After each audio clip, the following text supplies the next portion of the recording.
From my younger days, I've been drawn to reading stories, finding solace and inspiration in the pages of books. Eventually, I learned how to write them, critique them, act in them, and even compose for them. It goes to say that I have a really deep relationship with literature. So as I journey through the coarse literatures of the world, or Gelitwo, this passion for storytelling evolved into a deeper appreciation for the power of narratives as avenues for criticism and awareness. This synthesis video is made for the purpose of submission for the subject Gelitwo, section Z09, under Sir Oscar Solapco Jr. This video shall contain 3 takeaways from each module: national in the global, colonial past and post-colonial present, and mind, body, and desire. 3 takeaways found from 2 materials outside module materials, namely the hero's journey and the mystery box game. Then a couple of insights on how I see Gelitwo contributing to my development as an individual and member of society, followed by some last comments, and finally, the conclusion of this video. With that, let us begin, or as the French say, commençons! The world around us is a magnificently diverse tapestry made up of various narratives. In the first module, National in the Global, we were asked to consider ideas related to national customs, local identity, and how these relate to the concepts of world literature and globalization. We also had to evaluate whether the stories we read in this module contained distinctive cultural features that are typical of the author's home country, or if they are watered down or altered to fit into a predetermined template when translated or shown to a worldwide audience. Here are my 3 takeaways per material. First is, after reading Damrosch's world literature, national context, I realized how stories change when they travel to different places. Think of a story leaving home and meeting new readers. It kind of has to adjust itself to fit in. Like when Finkel translated Dao's work, he made it easier for Western readers by adding familiar analogies, ergo localizing the work to be better understood at its core, even if it doesn't have a one-to-one literal translation. It's like stories are language ambassadors, helping us connect with people from different cultures. Next is In a Heartbeat, which is the work I was most familiar with prior to taking this subject. Upon rewatching it as a queer person, I was reminded of my own fears and trepidations of acting upon my feelings. This narrative encourages viewers to acknowledge and accept themselves as well as others for who they truly are. By showcasing non-conventional relationships and dynamics, that being said, non-hetero relationships, the film challenges heteronormative norms and promotes empathy and understanding towards those who may love differently. The struggle of the boy to literally keep his heart hidden, the scrutiny of the nameless crowd, how his metaphorical heart literally gets broken in half, highlights the significance of allowing individuals to express themselves authentically and love whomever they choose without judgment or societal pressure.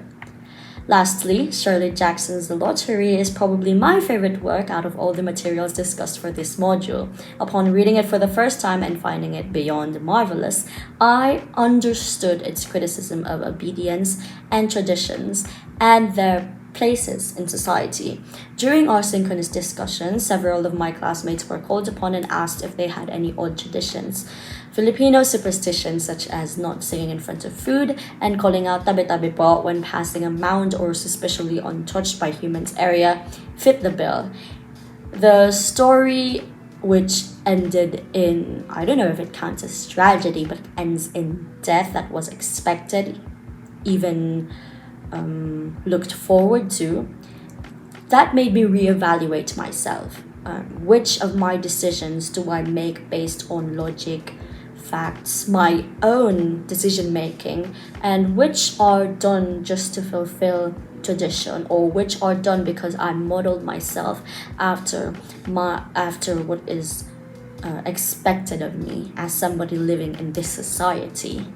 Are any of these harmful, or are they simply harmless beliefs and fun ways for me to explore my culture and traditions?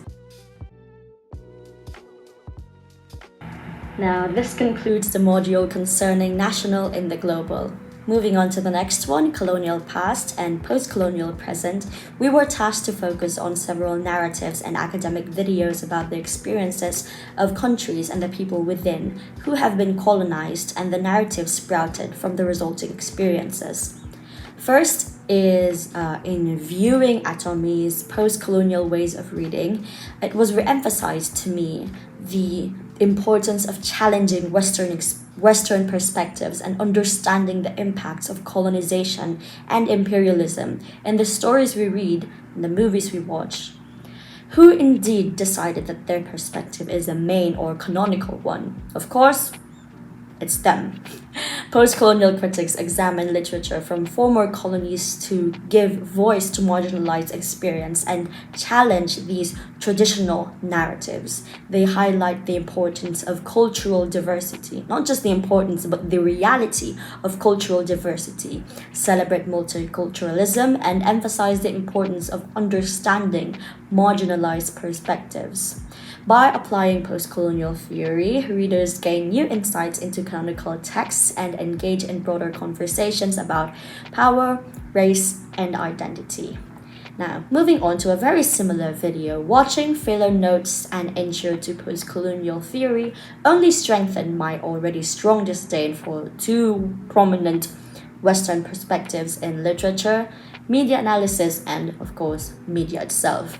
European colonialism runs deep, not simply in the government or in economic dependence, but also in culture and literature. Imperialism affects the cultural identity of both the invader and the invaded.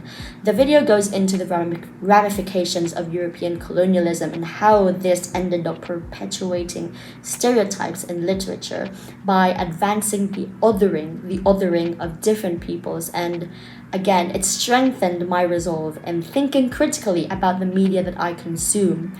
Regarding characters, archetypes do exist, but sometimes you have to think about where these archetypes came from. Are these characters perpetuating or furthering any harmful stereotypes?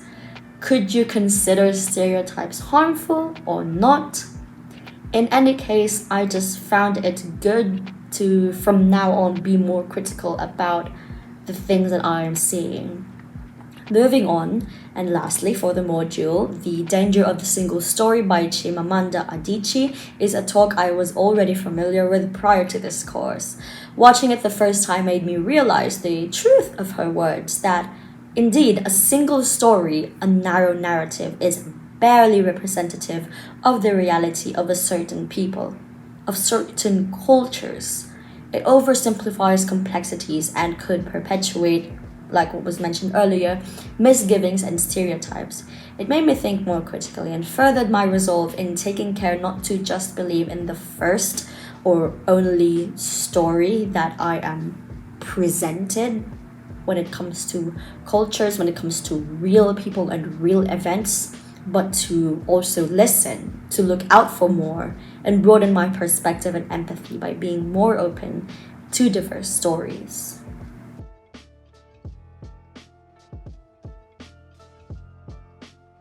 Moving on, and interestingly enough, this final module for mind, body, and desire was both the shortest, but also somehow the most personal. Sir Oscar gave us a lot of freedom in our one and only activity concerning mind, body, and desire, where we had to reflect on the LGBTQ health handout and one of the 4 required materials.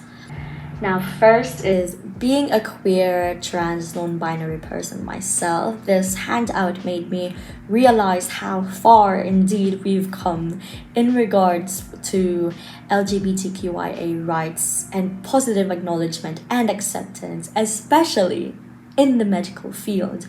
Now, reading this handout, and prior to reading it, I was prepared to either cringe or think to myself, okay, this is just for the grade, it's not a big deal, don't let this ruin your day, all of that stuff. But then imagine my surprise when I did read it and it was completely accurate, or at least 99% based on my own experiences. And again, it's a medical brochure and it signifies a level of acknowledgement of the community being taken seriously. Now, I already knew how to distinguish between gender identities, sex assigned at birth, sexual behavior, and all of those, but with the prevalence of violence against sexual minorities, rather people who are not heterosexual or cissexual, in society and media, an acknowledgement like this is a breath of fresh air, of finally, validation. This for sure is a manifestation of how far we've come in acknowledging people like me, and ticks all the boxes in what I would prefer when faced with a line of questioning regarding my gender, identity, and preferences. Moving on to the vagina monologues, this segment is the first part of many. Eve Ensler performs the initial monologue focusing on the secrecy surrounding vaginas. Now, this did make me think. The monologue made me think of, yes, there is indeed shame surrounding one's own genitals. Ensler went in depth describing how even looking at it is considered difficult or a bother to some. If I recall correctly, she mentioned that one person described it as, oh, you have to hunch over, you have to hook your chin down to your throat. And it was also brought up how people take great effort just to call it something else. Hoo-ha, pussycat, or even in the Philippines, pepe, all of that, just to avoid the word vagina. And how despite it not being a typical topic of discussion, women or people who have vaginas would love talking about it simply because nobody really asks them about it. It again reminded me of how far we have come and are yet to come, frankly, regarding the acceptance and normalization of one's body, and hopefully how we could, makes me think of hopefully reaching a time where one's genitals would not bring them to any hush or shame. Now to the last material, it's Dear Evan Hansen, of course. Watching and listening to Dear Evan Hansen for the unknown amount of time, given how many times I've rewatched it, re-listened to the soundtrack over and over and over again, only emphasizes the severity of the importance of mental health issues. Connor is led to drugs and eventually suicide, and Evan, who seeks validation and friendship, is led to lie, cheat, and manipulate his way into being accepted based on a false narrative of friendship. These kids needed help they didn't receive. Understanding that would have saved a life and saved Evan from feeling like that lie was even necessary. Mental health is just as important as physical health, and leaving it unaddressed or ineffectively mitigated could have severe consequences, just like not going to the doctor or not taking medicine when faced with a severe flu. Now, that concludes the section regarding takeaways from the 3 modules discussed in class. We shall now move on to the materials covered outside the modules, namely the hero's journey and the mystery box game. Now, to start, the narrative structure called the hero's journey, also known as the monomyth, explains the common path taken by the hero in literature, mythology, and storytelling. We discussed the hero's journey and had a group activity aiming for us to apply what we have learned using Lacey Pound's character from the Black Mirror episode entitled Nosedive. Now, here are my 3 takeaways. First, it is very interesting to see how several literary works follow this structure. From the top of my head, there are Star Wars, Harry Potter, and The Hunger Games. The discussion even mentioned Marvel's Thor as an example. Now, these are all very different stories, but if you think about them, if you dig a little deeper, they have very similar foundations or narrative skeletons, receiving the call to adventure, facing tests and trials, sacrifices and rewards, and even sharing themes of good triumphing over evil. Traditional heroes in their journeys. It was also fun to have this structure applied to my foiled plans for summer vacation, something one could think as such a mundane situation. It doesn't really fit a hero's journey, but actually it fit the journey, the framework quite well. This example would have helped newbies to the concept in understanding the hero's journey more effectively. Furthermore, as a writer myself, the hero's journey shows its utility depending on the type of story one may want to create. So, disclaimer, this is more of a personal takeaway and not one that specifically takes from any part of the discussion. So please consider that this is still a part of the first takeaway that I mentioned. I do not want to get in trouble for being too lost in the sauce. Now, if one wants to adhere to the structure, rather be more traditional, they are free to do so and could use it as a guide. However, writers who feel like they want to be a bit more creative, might choose to deviate or subvert it to suit their themes, characters, and goals in writing their stories. Writers can utilize the hero's journey as a flexible framework to craft compelling narratives, whether they seek to create epic adventures, intimate character studies, or thought-provoking explorations of the human condition, keeping the should I go to university or not story in mind with how easy it was to understand how a story like this could apply to the framework. It also kind of tells the reader inadvertently that, oh, if you want, then you could make one of your own. Just follow this guide. Therefore, one could use the structure not just to understand stories, but learn how to make their own. Now, before heading into the second takeaway, I would first like to briefly talk about the nosedive activity and our feelings on the matter. I would be honest, it was a bit frustrating. It was a nice experience, but it was frustrating to not know what the right answer was. And until now, I'm not even entirely sure if my personally revised answers for Lacey's hero's journey are correct.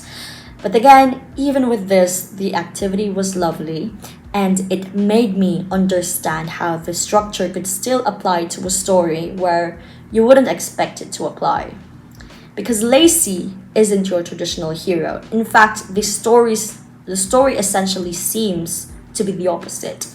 Instead of gaining gold and glory, it tells of her nosedive into prison and how, in the end, it was more freeing than the society that she lived in.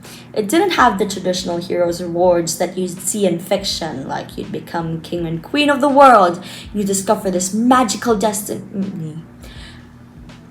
Like you'd become king or queen of the world, or you discover this magnificent destiny.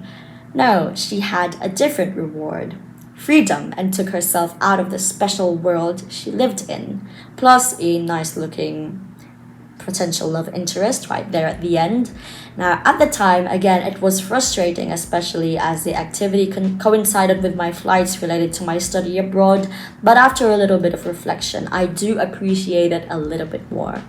Again, it makes me smile to recall this and see how differently I view it now, not just with frustration, but with appreciation. Lastly is this takeaway that Sir Oscar shared at the end. I frankly forgot it was even discussed, and I only recalled it in the process of making this video and looking at the source material for the discussion, if I'm honest. So this takeaway is a nice reminder to myself and one that I now think of passing on to my own students. I discussed at length in this video how the hero's journey could apply to several stories, but I never really gave much thought into making it apply to mine or advising others to think about doing the same. It makes you feel special, doesn't it, to think of yourself as a hero? It's an uplifting and reassuring takeaway to have, to choose your friends and mentors wisely, to take oneself out of the special world and not to consider failure as permanent, merely setbacks for one to become stronger. Regarding the takeaway, let me read it out to you, as I don't know if I could lay it out any better. You're the hero of your own journey. Do not forget this. From time to time, remind yourself why you're in the special world and what you need to get out of it, what you need to do to get out of it to become a better person. If stuck in a stage, figure out who your true mentors and allies are. A failure in one special world is not failure in your entire life's journey. Learn from it, become stronger, make that change. Moving on, the mystery box game was a quiz game where one could not just simply answer correctly, but even sabotage other groups and steal their chances of scoring, and therefore increase one's chances of winning. I'm very proud to say that my group, luckily, was the triumphant one after much screaming, misspelled words, and sighs of relief. My first takeaway involves how fun it is to have activities like these every once in a while. I don't know if I want to repeat given how high pressure it was, but boy, it was very fun. Our group's competitive spirit drove us to win for the sake of the additional bank points. Now, after playing the mystery box game, I came to realize, or rather be reaffirmed, in my firm knowledge that for the sake of points, grades, and fun, students would gleefully steal points from another group if given the chance. Again, it's part of the game and therefore a fair and expected thing to happen. I think there were several times a group not only did a leech of points from other groups, but I know that if the game was structured in a way that allowed it, groups would very much do a steal if a different group answered incorrectly. Next is how it emphasizes that high pressure situations may either cause your mind to become laser sharp in recalling certain details or unfortunately go the opposite direction, as the Filipinos call it mind block. As what happened, you could simply forget the actual word and miss your cue to answer, know the answer but have your hands freeze as you type, or answer but misspell the answer entirely. One has to stay in the game mode mindset. Yes, I am still gobsmacked about the vision out of the corner of one's eye that should have been one eye. Dear goodness. Lastly, this game made me realize that, hey, I might have learned more in this subject than I initially thought. As I helped my group reach victory, I found myself recalling things and topics I didn't even know that I remembered. I realized I should probably not only give myself more credit, but also give the course more credit, as it showed that the course was structured effectively enough that in a high-stakes situation, several students would be able to answer course questions at the drop of a hat. Now, with all of these, it begs the question that is required for the synthesis, which is how do you see your learning and insights from Gelitwo contributing to your development as an individual and member of society, even after academic life in DLSU? Now, again, I've always been a bit of a literature nerd, so anything regarding stories and literature will always impact me positively, or at least impact me in general. Now, throughout my time in Gelitwo, again, I've come to be reaffirmed that stories are so much more than just entertainment, but also a pathway to criticism and awareness. Through our numerous activities, this subject helped me develop my critical thinking and writing skills, teaching me how to analyze text, dissect themes, and express my ideas more effectively. And it's not just about the technical stuff, it's about learning to see the world from different perspectives, to question the status quo, and to engage with issues that matter with people you're assigned to work with. But beyond the academics, I have more takeaways from Gelitwo that contribute to my development as an individual and member of society. Modules 1 to 3, which were all focused on social and cultural issues, along with the outside modules activities, they have all further opened my eyes to the complexities of the world we live in. Constantly, we are challenged in this course to confront our own biases and assumptions and empathize with people who may be a little different from how we are. Now, I've always been a very critical person, so it is nice to have a subject that encourages this type of criticism of the society we live in and encourages us to move towards the kind of society that we would like to be a part of in the future. Now, looking ahead, despite frustrations, I know that the lessons I've learned in Gelitwo will stay with me long after I graduate. They've given me a deeper understanding of myself and the world around me, and they've instilled in me a sense of responsibility to use my voice and my privilege in me receiving an education in the first place, especially an education here in one of the top universities in the Philippines, to make a positive impact. So whether I'm pursuing my career in international relations, engaging with my several communities, or just trying to be a decent human being, I know that the insights and values I've gained from Gelitwo will always guide me along the way. Now, finishing the subject wasn't the easiest path, as was mentioned earlier, but I appreciate that everything was laid out with rubrics, consistently set requirements and expectations, and also, most importantly, free space for open forum when needed. It's definitely a lot more than what other professors give, and I couldn't help but be grateful.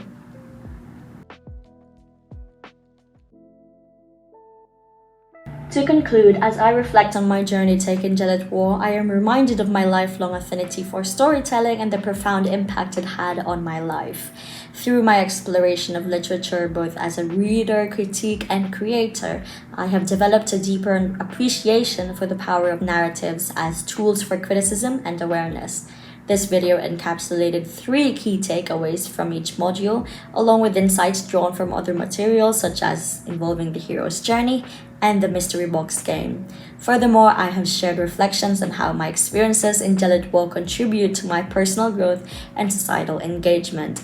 As this video draws to a close, I am grateful for the opportunity to engage with these profound themes and look forward to continuing my journey of learning and discovery. And that is that. Alonzi.